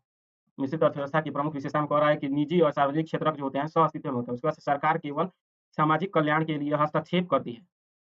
सामाजिक कल्याण के लिए सरकार केवल हस्तक्षेप करती है जी, या फिर दे रहा है कि सभी वस्तुओं की कीमतें बाजार की शक्तियों द्वारा निर्धारित होती हैं। सभी वस्तुओं की कीमतें बाजार की शक्तियों द्वारा निर्धारित होती हैं जी। तो यहाँ पर जो है और ऑप्शन देख लेते हैं हम लोग। ऑप्शन का तरीका एलिमिनेशन मेथड लगने वाला है जी। तो यहाँ पर जो है एकदम दाँत दिखा खुश हो जाइए, क्योंकि हम लोग को अगर गलत दिख गया तो हम लोग फटाक से आंसर आस-पास आ सकते हैं। यहाँ पर जो दे रहा है कि सरकार केवल सामाजिक कल्याण के लिए हस्तक्षेप करती है। बताइए, केवल सामाजिक कल्याण, सरकार केवल सामाजिक कल्याण के लिए हस्तक्षेप करती है जी। सरासर गलती हो जाएगा, क्योंकि सरकार पूंजीगत पे मतलब पूरे देश का जिम्मा ना होता है सरकार के ऊपर, चाहे वो राजनीतिक हो, आर्थिक हो, सामरिक हो, सैनिक हो, मतलब हर तरीका से वो सीमाओं की रक्षा करना सब काम करती है सरकार। केवल कहा जाए कि सामाजिक कल्याण करती है, गलती हो जाएगा। अब बताइए ज़रा ये 2 नंबर गलत, 2 नंबर गलत, 2 नंबर गलत, आंसर निकल के आ गया ऑप्शन नंबर 1। आगे 3 नंबर पढ़ लेते हैं। सभी वस्तुओं की कीमतें जो हैं बाज़ार की शक्तियों द्वारा निर्धारित होती हैं। ऐसा कुछ नहीं कि सभी वस्तुओं की कीमत बाज़ार की शक्तियों द्वारा निर्धारित होती हैं। कुछ ऐसी भी वस्तुएँ हैं जिनका निर्धारण जो है सरकार करती है, जैसे कि एलपीजी का कीमत ही ले लीजिए और या उर्वरक का ही कीमत ले लीजिए। अगर उर्वरक की कीमत में अगर सब्सिडी सरकार ना दे तो वो ₹50 किलो बिकेगा। यहाँ पर बाज़ार शक्ति निर्धारित नहीं करती है बहुत सारी वस्तुओं की कीमत को, जैसे एलपीजी को ले लीजिए, जैसे गैस जो मिल रहा है, उसके बाद से ये उर्वरक को ले लीजिए या फिर अन्य बहुत सारी प्रकार की वस्तुएँ होती हैं, आवश्यक दवाइयाँ होती हैं, जैसे कैंसर की दवाइयाँ हैं। अब देख लेते हैं नेक्स्ट क्वेश्चन। भारतीय न्यायालय द्वारा मान्यता प्राप्त व्यक्तित्व अधिकार, मान्यता प्राप्त व्यक्तित्व अधिकार जो है संविधान के निम्नलिखित में से किस अनुच्छेद से अपना अपना संवैधानिक आधार प्राप्त करते हैं? किस अनुच्छेद से अपना संवैधानिक अधिकार प्रदान प्राप्त करते हैं जी? तो यहाँ पर दे रहा है अनुच्छेद 14, 19, 21, 29। तो यहाँ पर जो है न्यायालय को शक्तियाँ कहाँ से मिलती है जी? तो यहाँ तो एकदम सही हो जाएगा ऑप्शन नंबर सी जो है। ये जो है अब तक का मतलब कि मान लीजिए कि एक एगो जो अनुच्छेद 21 है, दिखने में एगो अनुच्छेद है, लेकिन वास्तव में एक तो छोटा मिनी संविधान भी इसको कहा जा सकता है। अनुच्छेद 21 जो है इतना विशाल है, जिसमें निजता के अधिकार की बात की गई है। निजता के अधिकार की बात की गई है, तो एक तरह से अगर इस पर पुस्तिका लिखी जाए निजी अनुच्छेद 21 पर ही, तो कई सारी पुस्तिकाएँ लिखी जा सकती हैं। क्योंकि आज तक पूरी व्याख्या कभी नहीं की गई है। यह जो है संविधान जब से लागू हुआ तब से इसी के आस-पास में संशोधन से जुड़ा हुआ हज़ारों प्रावधान किए जा चुके हैं। निजता का अधिकार इतना व्यापक है कि अभी तक पूरी व्याख्या नहीं की गई है, जो कि क्या कहते हैं शादी करने का अधिकार हो, चाहे बोलने का अधिकार हो, सब का सब अप्रत्यक्ष रूप से 21 से जुड़ा हुआ है। तो इसीलिए सबसे व्यापक अधिकार माना जाता है। इसे तो ऑप्शन नंबर सी हो जाएगा। तो इसको ध्यान में रखिएगा। अनुच्छेद कुछ भी याद हो चाहे नहीं, अनुच्छेद 21 याद होना चाहिए। निजता का अधिकार और निजता की व्यापकता के बारे में पता होना चाहिए। निजता की व्यापकता है क्या चीज़ वास्तव में? तो सबसे व्यापक जो अगर मान लीजिए कि अनुच्छेद बहुत सारे अनुच्छेद हैं। जो संविधान में बहुत सारे अनुच्छेद हैं, लेकिन एक तरह से कहा जाए, भले ही अम्बेडकर जी ने कहा था कि अनुच्छेद 32 जो है संविधान की आत्मा है और कुछ लोगों ने कहा था कि जो प्रस्तावना है वो संविधान की आत्मा है। लेकिन मॉडर्न समय में बात किया जाएगा तो इसको भी मान लीजिए कि आत्मा नहीं कहेंगे, मान लीजिए कि आत्मा का जगह पे ये ले लिया, तो इसको अतड़ी गुर्दा फेफड़ा ज़रूर कह सकते हैं। यहाँ पर अनुच्छेद 21 को अतड़ी गुर्दा फेफड़ा अतड़िए कह लीजिए दिल कह लीजिए, जो है ये आत्मा नहीं है बल्कि दिल है। अनुच्छेद 21 क्योंकि इतना व्यापक हो चुका है इस समय व्याख्या करते-करते हर चीज़ को बोलने का अधिकार, भले ही अनुच्छेद 19 में रखा गया बोलने का अधिकार को, लेकिन अप्रत्यक्ष रूप से जुड़ा हुआ है इससे ही। बोलने का, खाने का, पीने का, शादी करने का अधिकार सब का सब अप्रत्यक्ष रूप से इसे जोड़ दिया गया है और बहुत व्यापक हो चुका है इसको। तो यहाँ पर अब हम देखते हैं नेक्स्ट क्वेश्चन। भारत के सार्वजनिक ऋण के संदर्भ में निम्नलिखित कथनों पर विचार कीजिए। और कैसा विचार करना है जी? सार्वजनिक ऋण के संदर्भ में गलत विचार कर लेना है। कौन-सा है जो कि सही नहीं है? तो सार्वजनिक ऋण अभी बताए थे, जिससे ना तो देयता बढ़े और ना ही संसाधनों में कमी हो, मतलब कि दोनों के दोनों बचा रहे। देयता भी ठीक रहे, देयता भी नहीं बढ़े, मतलब अभी आप लोगों ने बात किया था पूंजीगत व्यय को कुछ समय पहले बताए थे, तो उसमें देयता बढ़ रहा था, इसमें देयता भी बढ़ता नहीं है और ना ही क्या कहते हैं परिसंपत्तियों में कमी होती है, संसाधन में कमी होती है, ना ही संसाधन में कमी होती है। यहाँ पर दोनों के दोनों एक साथ में होता है, तो ये सार्वजनिक ऋण इससे को होता है, यही होता है। हम लोग देख लेते हैं भारत के कुल सार्वजनिक ऋण का 40% बाह्य ऋण है। सार्वजनिक ऋण ऋण का 40% बाह्य ऋण है जी। तो यहाँ पर जो है राज्य सरकारों को जारी किए गए ट्रेज़री बिल्स आंतरिक ऋण में शामिल होते हैं। तो यहाँ पर जो है ट्रेज़री बिल्स जो है आंतरिक ऋण में शामिल होते हैं। तो ये जो है दूसरा नंबर तो एकदम सही है कि जो राज्य सरकारें जो ऋण लेती हैं उनको ट्रेज़री बिल्स आंतरिक ऋण में शामिल किया जाता है। लेकिन जो फर्स्ट नंबर जो दे रहा है कि भारत का कुल सार्वजनिक ऋण का 40% ऋण है, तो एकदम सरासर गलती है। ये इसका मात्रा कितना है? तो मात्र 20% के आस-पास है, 20% है। अभी हम लोगों ने कुछ समय पहले बताया था जो हम लोग ऋण लेते हैं जो ऋण लेते हैं, भारत सरकार ऋण लेती है, तो कितना प्रकार की होती है जी? तो एक तो होता है कि घरेलू ऋण और एक तो होता है बाहरी ऋण। तो बाहरी ऋण कितना है जी? तो हम अभी आप लोगों से बताए थे घरेलू ऋण सर्वाधिक है, तो कितना प्रतिशत है? 80% है। मतलब कि देश के लोगों से ही बॉन्ड के रूप में, डिबेंचर के रूप में ऋण ले लेना। तो इसको ये 80% है। और बाह्य ऋण जो है जैसे कि NDB WB, world bank, IMF से ऋण कितना प्रतिशत है? मात्र 20% है। एक नंबर गलत है, दूसरा नंबर सही है, लेकिन चुनना क्या है जी? तो गलत ही चुनना है, तो ऑप्शन नंबर ए ही हो जाएगा, ऑप्शन नंबर ए। नेक्स्ट उत्पाद विधि, उत्पाद विधि या सकल मूल्य वर्धित जीवीए विधि में जीडीपी की गणना अर्थव्यवस्था में सभी फर्मों के सकल मूल्य वर्धित जीवीए को जोड़कर की जाती है। निम्नलिखित में से किसका उपयोग किसी फर्म का जीवीए ज्ञात करने के लिए किया जाता है?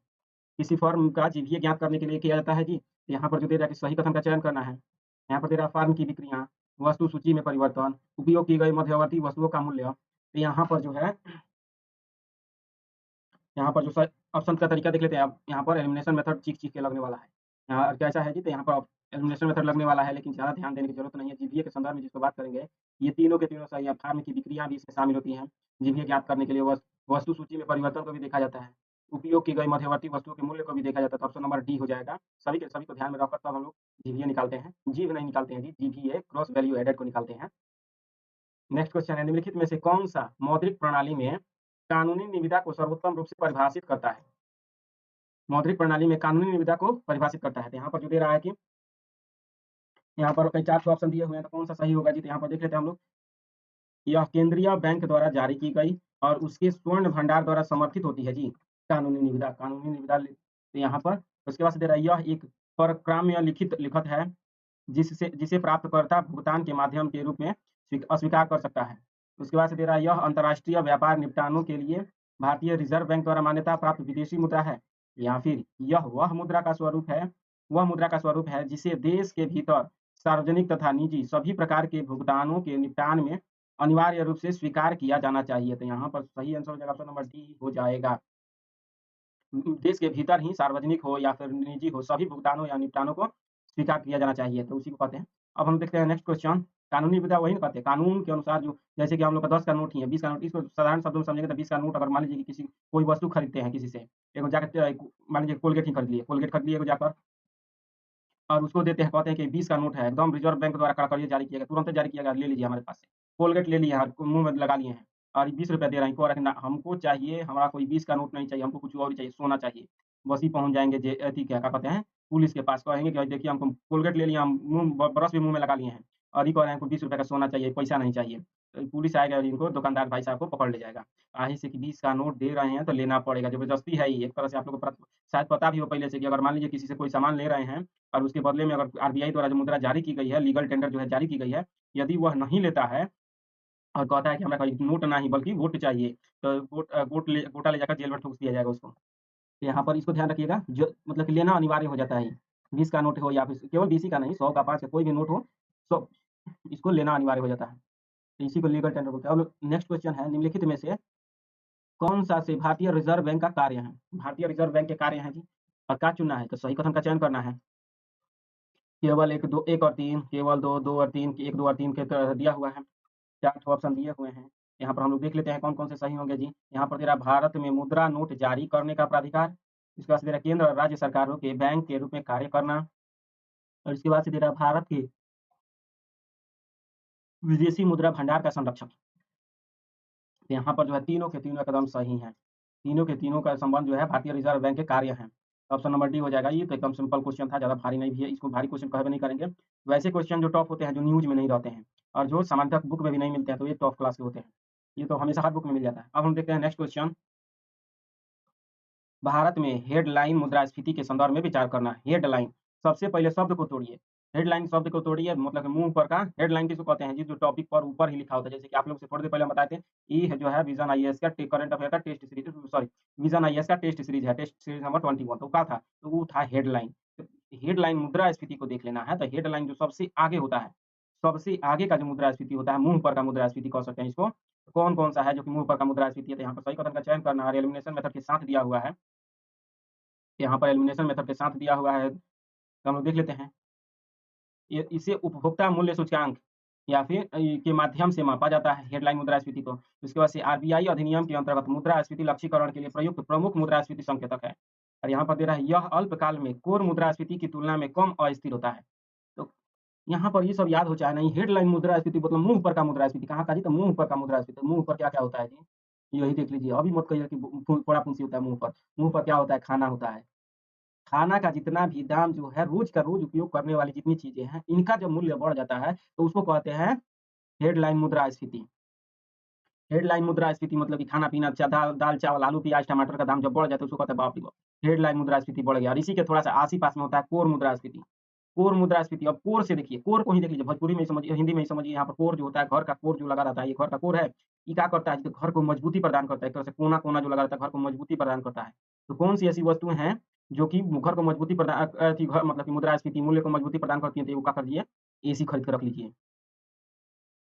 अमीर आदमी कहा जाइएगा। फ्रिज खरीद के रख लीजिए, बर्फ वाला बन जाइएगा। और इसके बाद से कार खरीद के रख लीजिए, अंबानी कहा जाइएगा। तो इस तरह से कुछ ऐसा बन जाए, मतलब कि जो होता है मजबूती बनने का यही ना, कि fridge, cooler, washing machine, TV, कुछ-कुछ खरीद लीजिए, भारी-भारी चीज़ खरीद लीजिएगा तो भारी आदमी बन जाइएगा। तो कोर मुद्रास्फीति में इन सब का दाम जब बढ़ जाए, तो उसको कोर कोर मुद्रास्फीति कहते हैं। वहीं पर मुँह का चीज़ बढ़ जाए, हेडलाइन मुद्रास्फीति कहेंगे उसको। तो यहाँ पर हेडलाइन मुद्रास्फीति के माध्यम से ही उपभोक्ता मूल्य सूचकांक के माध्यम से मापा जाता है, एकदम सही है। मुद्रास्फीति लक्ष्यीकरण का प्रमुख उपकरण यही है। दूसरा नंबर भी सही है, लेकिन तीसरा नंबर जो दे रहा है कि यह कम अस्थिर होता है, तो एकदम सरासर गलती है। आलू प्याज का दाम रोज बढ़ सकता है, लेकिन एसी, कूलर, फ्रिज, टीवी का दाम साल भर में या फिर कोई आपातकाल की स्थिति में ही बढ़ता हुआ दिखाई देगा। जैसे कि अभी इस समय जो मध्य पूर्व में या फिर कहें तो पश्चिम एशिया में अशांति बनी हुई है, तब सारी वस्तुओं का मूल्य जो बढ़ चुका है। लेकिन जैसे ही युद्ध जो है खत्म होगा, शांति बनेगी, सारी वस्तुओं का मूल्य पुनः निश्चित आ जाएगा। और जब तक कहीं युद्ध नहीं चलेगा, इनका मूल्य स्थिर रहेगा। लेकिन वहीं पर हेडलाइन मुद्रास्फीति का दाम देखिए, जहाँ जो थोड़ा सा बारिश हुआ, कल घेवड़ा, तरोई और अथी का दाम, परोरा का दाम 100 रुपए किलो। और जहाँ जो 4 दिन धूप हुआ और मौसम अच्छा हुआ, सुहावना हुआ, इनका मूल्य 2 रुपए किलो, 5 रुपए किलो हो जाएगा। तो ये बहुत अस्थिर होते हैं। यहाँ पर 1 और 2 सही है, तो ऑप्शन नंबर ए हो जाएगा। नेक्स्ट क्वेश्चन, सुर्खियों में रहा ऑपरेशन सागर बंधु भारत द्वारा किस उद्देश्य से शुरू किया गया था? ऑपरेशन सागर बंधु को कहाँ कैसे शुरू किस उद्देश्य से शुरू किया गया था जी? यहाँ पर दे रहा है हिंद महासागर क्षेत्र के तटीय देशों के साथ समन्वित नौसैनिक अभ्यास करने के लिए। उसके बाद से दे रहा है लाल सागर में समुद्री सुरक्षा और समुद्री डकैती रोधी अभियानों के संचालन के लिए, या फिर म्यांमार में आए एक बड़े भूकंप के बाद आपदा राहत एवं बचाव सहायता प्रदान करने के लिए।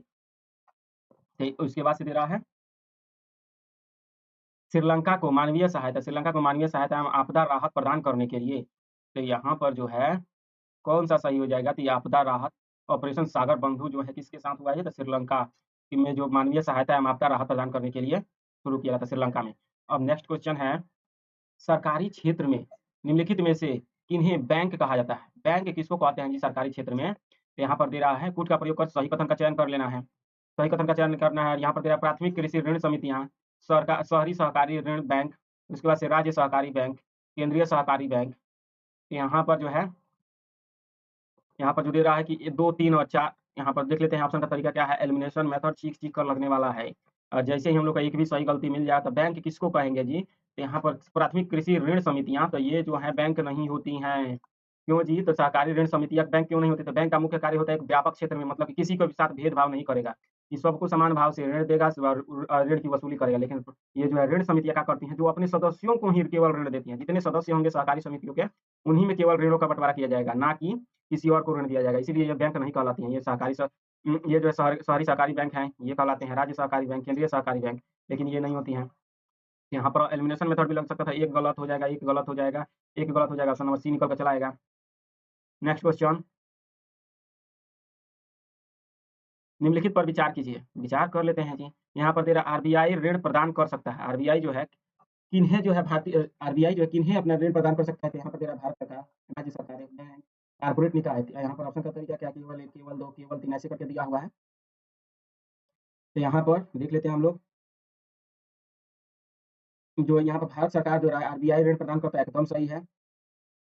भारत सरकार को ऋण प्रदान करता है, राज्य सरकारों को भी ऋण प्रदान करता है, बैंकों को भी ऋण प्रदान करता है, लेकिन जो है कॉर्पोरेट क्षेत्र को कैसे ऋण देगा जी आरबीआई? यहाँ पर एक तरह से कहें तो सरकार का बैंक है, तो जितना भी सरकारें हैं उनका ऋण प्रदान कर सकता है और बैंकों को ऋण प्रदान कर सकता है, ना कि कॉर्पोरेट निकाय को। केवल 3 सही है, तो ऑप्शन नंबर सी सही हो जाएगा। 87 नंबर क्वेश्चन, विचार कर लेना है। कैसा विचार करना है? ये तो सही कथन का विचार करना है। तो यहाँ पर दे रहा है,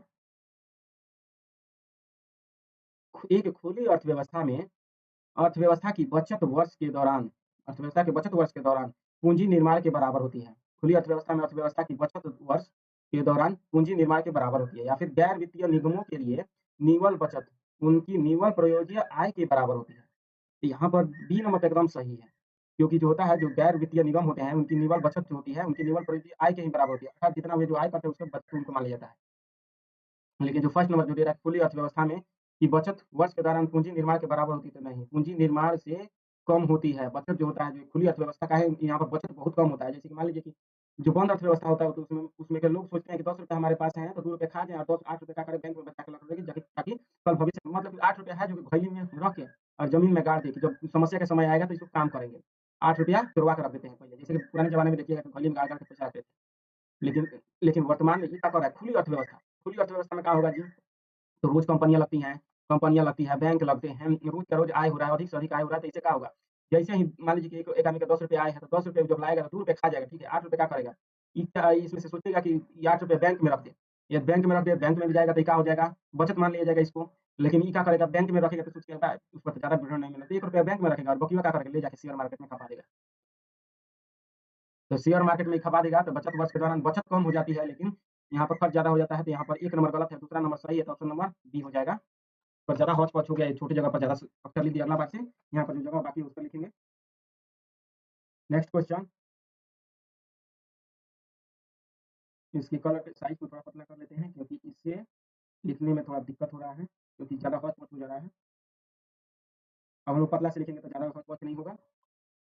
अर्थशास्त्र के संदर्भ में अनुरूपता प्रभाव के या फिर बॉन्डागॉन इफ़ेक्ट जिसको बोलते हैं, अनुरूपता प्रभाव को बॉन्डागॉन इफ़ेक्ट बोलते हैं। तो यहाँ पर दे रहा है वह लाभ जो उद्यमों को अपने संचालन के पैमाने के कारण प्राप्त होता है। उसके बाद दे रहा है प्रतिष्ठा मूल्य वाली किसी विशिष्ट वस्तु को प्राप्त करने की इच्छा या फिर मांग। और उसके बाद दे रहा है एक परिघटना जिसके अनुसार कोई व्यक्ति जोखिम को केवल संभावित हानि या लाभ के आधार पर ही नहीं, बल्कि जोखिमपूर्ण कार्य से प्राप्त होने वाली उपयोगिताओं के आधार पर भी स्वीकार करता है। यहाँ पर बहुत बड़ा क्वेश्चन है यह, अनुरूपता प्रभाव, लेकिन इसका जो डेफिनिशन यहाँ पर देख सकते हैं, किसी व्यक्ति द्वारा किसी वस्तु की मांग जिसमें वह फैशन में रहने के लिए उस वस्तु को चाहता है, क्योंकि वह वस्तु प्रचलन में है और बहुत से अन्य लोगों के पास भी वह वस्तु है, जिसको ट्रेंडिंग कहते हैं। ट्रेंडिंग में रहिए, ट्रेंडिंग में रहने का बात जब आता है तो सारा दाम उम सब भुला जाता है। छोटा-छोटा फटा-फटा जीन्स जो होता है, कुछ समय पहले फटा हुआ जो जीन्स चल रहा था, यहाँ से लेकर मान लीजिए कि ये जीन्स होता है तो यहाँ पर फट गया, यहाँ पर फट गया, यहाँ पर फट गया, दाम कितना है तो 5-500, 1-1 हज़ार। फटा हुआ जीन्स जो पुराने ज़माने में कहा जाता फटा हुआ कपड़ा के लोग इज़्ज़त नहीं करते थे, अब जो है यहीं पर इज़्ज़त का काम बन गया है ये। तो इसी को कहते हैं बॉन्डागॉन इफ़ेक्ट। तो इसको ध्यान रखिएगा कि ये काहे हो रहा है जी, तो बॉन्डागॉन इफ़ेक्ट के कारण या फिर अनुरूपता प्रभाव के कारण फटा हुआ जीन्स भी फटा पोस्टर निकला हीरो बन जा रहा है। यहाँ पर ऑप्शन नंबर डी हो जाएगा। नेक्स्ट क्वेश्चन,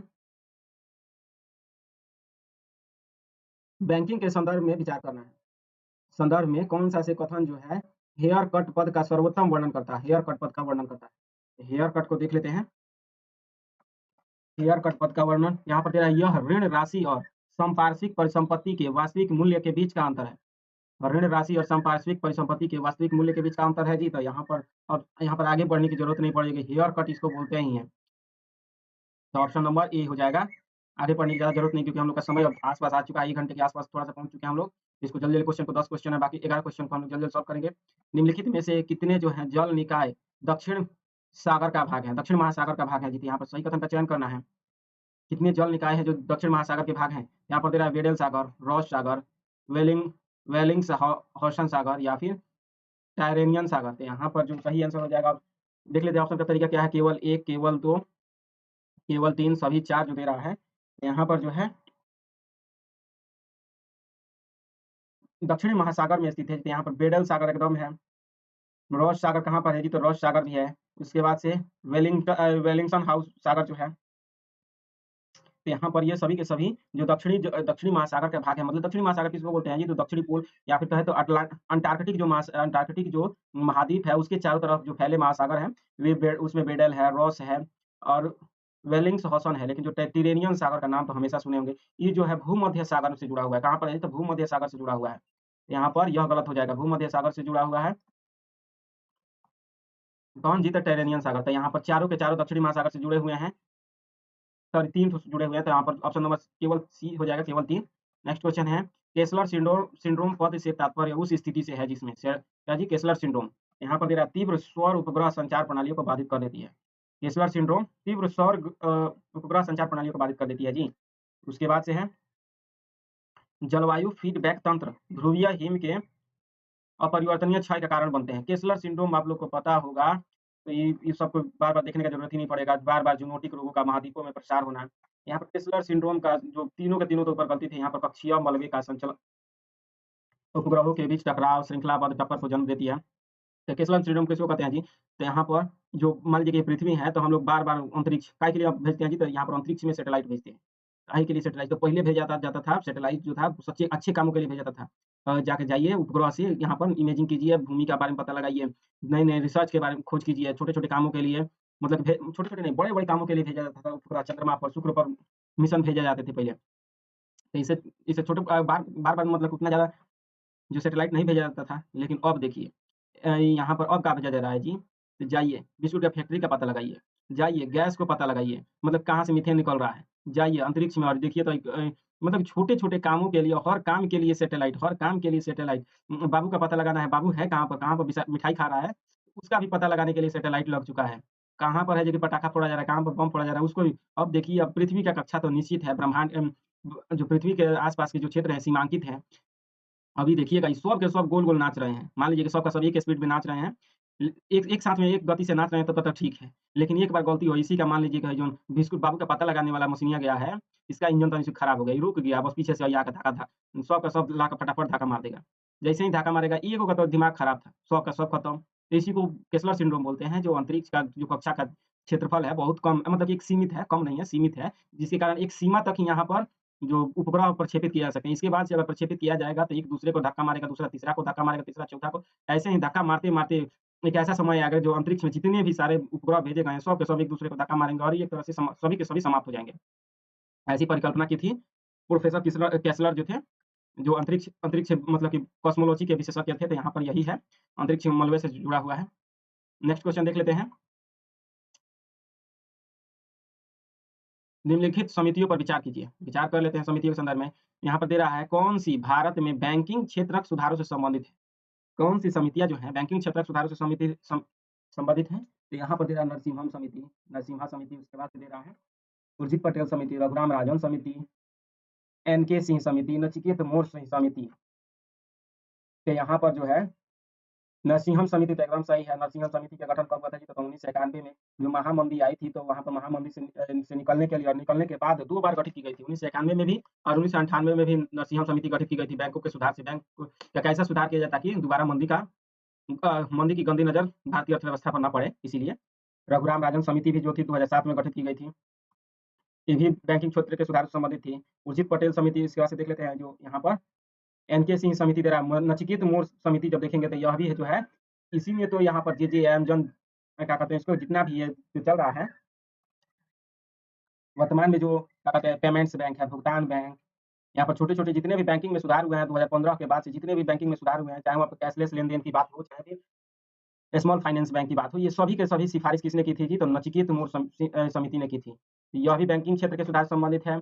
यहाँ पर रघुराम राजन समिति भी इससे संबंधित है। तो यहाँ पर 1, 3 और 5 सही है। लेकिन यहाँ पर देखेंगे उर्जित पटेल समिति किससे संबंधित है जी? तो उर्जित पटेल समिति का संबंध वास्तव में मौद्रिक नीति के नियतांकन से था। मौद्रिक नीति जो थे, मॉनेटरी पॉलिसी होती है आरबीआई की, उसके नियतांकन से जुड़ा हुआ था, तो यह भी नहीं होगा। एनकेसी समिति भी मौद्रिक नीति से संबंधित थी, बजट प्रबंधन से, मतलब कि जो मौद्रिक नीति नहीं बल्कि इसको राजकोषीय नीति से कहेंगे। इसका संबंध किससे था? तो राजकोषीय नीति के प्रबंधन से। यहाँ पर 2 और 4 गलती, 1, 3, 5 सही है, तो ऑप्शन नंबर देख लेते हैं हम लोग। 1, 3, 5, 1, 3, 5 ऑप्शन नंबर डी में आ जाता है, 1, 3, 5। नेक्स्ट क्वेश्चन, निम्नलिखित में से किन्हें किसी बैंक द्वारा जानबूझकर चूककर्ता घोषित किया जा सकता है? इन्हें जो है किसी बैंक द्वारा जानबूझकर चूककर्ता घोषित किया जा सकता है जी? तो यहाँ पर दे रहा है, एक व्यक्ति जिसने भुगतान करने की क्षमता होने के बावजूद ऋण चुकाने में चूक की हो। ऋण चुकाने में जिसने चूक की हो उसको डिफ़ॉल्टर या फिर जानबूझकर विलफुल डिफ़ॉल्टर घोषित किया जा सकता है जी। तो यहाँ पर सेकंड नंबर है, एक कंपनी जिसने लिए गए ऋण के उद्देश्य के अलावा अन्य प्रयोजनों में धन का दुरुपयोग किया हो। उसके बाद से एक व्यक्ति जिसने ऋणदाता के धन से खरीदी गई परिसंपत्ति को बैंक को सूचित किए बिना बेच दिया हो। यहाँ पर तीनों के तीनों जो है विलफुल डिफ़ॉल्टर के उदाहरण हैं।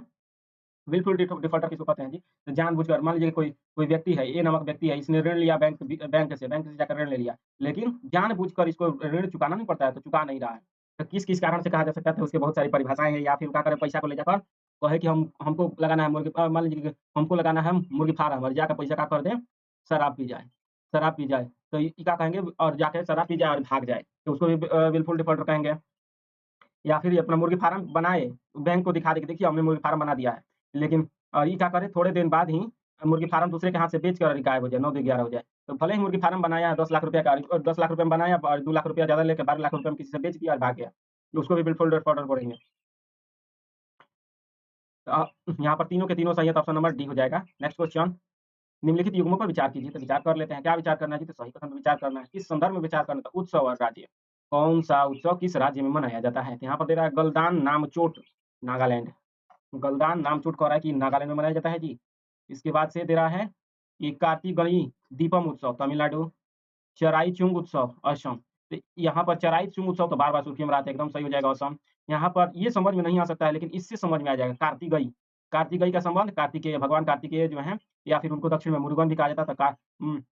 जो भगवान शंकर के पुत्र माने जाते हैं, तो कार्तिकेय जो हैं, तो उन्हीं की पूजा की जाती है, उनके दीपक से पूजा की जाती है, तो इसीलिए तमिलनाडु से जुड़ा हुआ दक्षिण का राज्य है। यहीं से तमिलनाडु से जुड़ा हुआ है। दूसरा भी सही है कार्तिकेय दीपम, लेकिन जो कह रहा है गलदान नामचूर जो है, ये कह रहा है कि नागालैंड का है, तो ये गलत है, क्योंकि गलदान नामचूर जो है लद्दाख का है। लद्दाख का है। और थोड़ा बहुत लोग जो लद्दाख से ही छूटकर जम्मू कश्मीर या फिर हिमाचल प्रदेश या फिर उत्तराखंड में रहते थे, यहाँ पर भी छूट-फूट मनाया जाता है, लेकिन मुख्य रूप से गलदान उत्सव गलदान नामचूर लद्दाख में ही मनाया जाता है। तो यहाँ पर 1 नंबर गलत, 2 और 3 सही है, तो ऑप्शन नंबर बी हो जाएगा। नेक्स्ट क्वेश्चन है, नेक्स्ट क्वेश्चन क्या दे रहा है जी? तो मांग आघात, जिसको डिमांड शॉक बोलते हैं, के संदर्भ में विचार करना। डिमांड शॉक के संदर्भ में विचार करना, कैसा विचार करना है जी? तो सही विचार कर लेना डिमांड शॉक के संदर्भ में। यहाँ पर दे रहा है मांग आघात किसी वस्तु की मांग में होने वाली अचानक और अस्थायी वृद्धि या कमी को दर्शाता है। मांग आघात किसी वस्तु की मांग में होने वाली अचानक और अस्थायी वृद्धि या कमी को दर्शाता है जी। उसके बाद से यहाँ पर दे रहा है कि मूल्य में परिवर्तन मांग आघात का कारण नहीं है। यहाँ पर जो है दोनों का दोनों एकदम सही है। मांग आघात क्या कहते हैं जी? डिमांड शॉक, एकाएक वस्तु का मांग जो है कम, मतलब कि मांग जो है आपूर्ति कम हो जाए या फिर मांग घट जाए, मांग बढ़ जाए। ये मूल्य से निर्धारित नहीं होता है, यह भी अस्थायी भी होता है। एकाएक आप लोग नाम सुना होगा, एलपीजी वर्तमान में घट गया है। यहाँ पर दोनों के दोनों सही है, तो ऑप्शन नंबर सी सही हो जाएगा। नेक्स्ट क्वेश्चन है, निम्नलिखित कथनों पर विचार कीजिए। तो यहाँ पर तेरा और क्या विचार करना जी? तो सही कथन पर निम्नलिखित में से सही बता देना है। यहाँ पर तेरा मार्जिन ट्रेडिंग सुविधा, जिसको एमटीएफ कहते हैं, में कोई व्यक्ति कुल मूल्य का केवल एक अंश भुगतान करके स्टॉक खरीद सकता है। मार्जिन ट्रेडिंग सुविधा में कोई व्यक्ति जो है कुल मूल्य का केवल एक अंश भुगतान करके खरीद सकता है। उसके बाद से भारत के पूंजी बाजारों में मार्जिन ट्रेडिंग सुविधा की अनुमति नहीं है। मार्जिन ट्रेडिंग सुविधा की अनुमति नहीं है जी। तो यहाँ पर जो है ये सरासर गलती है। मार्जिन ट्रेडिंग सुविधा अनुमति ही नहीं होगी, तो ये कभी हो सकता है जी? पूंजी बाजार में मार्जिन ट्रेडिंग की अनुमति ना हो तो भारत चाहता है कि हम लोग का विकास हो, तो विकास में बाधा हो सकता है। हर जगह मार्जिन ट्रेडिंग, मतलब हर जगह नहीं कर सकते, हर पूंजीवादी देश में या फिर पूंजीवादी नहीं कर, तो हर विकासात्मक देश में जो विकास चाहता है वह एमटीएफ को रखता है। 1 नंबर सही है, कोई व्यक्ति जो है कुल मूल्य का केवल एक अंश भुगतान करके स्टॉक खरीद सकता है। 1 नंबर सही है, तो ऑप्शन नंबर ए हो जाएगा। तो अब हम लोग देखते हैं next question. 1 number option number 1 सही है। नेक्स्ट क्वेश्चन है, अर्थव्यवस्था में मुद्रा आपूर्ति के संदर्भ में विचार करना है। मुद्रा आपूर्ति के संदर्भ में विचार करना है, और कैसा विचार करना है? तो यहाँ पर सही कथन पर विचार कर लेना, और यहाँ पर स्टेटमेंट वाइज दिया हुआ है और व्याख्या से संबंधित क्वेश्चन है। तो व्याख्या से संबंधित क्वेश्चन को हम लोग पहले ही बता दिए हैं कि सबसे पहले ऑप्शन का तरीका याद होना चाहिए, और इसके बाद से यहाँ पर कोई भी गलती मिल जाता है तुरंत मिल जाएगा।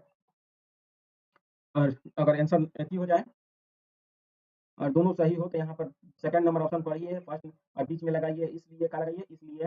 और तब 1 नंबर ऑप्शन पढ़िए, अगर सटीक बैठता है एक दूसरे के साथ में, मेल खाता है, तो तब जाके आंसर ऑप्शन नंबर ए होता है। देख लेते हैं यहाँ पर, सीआरआर में कमी से बैंकों को अपनी जमाओं का अधिक अनुपात ऋण के रूप में देने की अनुमति मिलती है, जिससे जमा सृजन में कई कई दौर संभव होते हैं।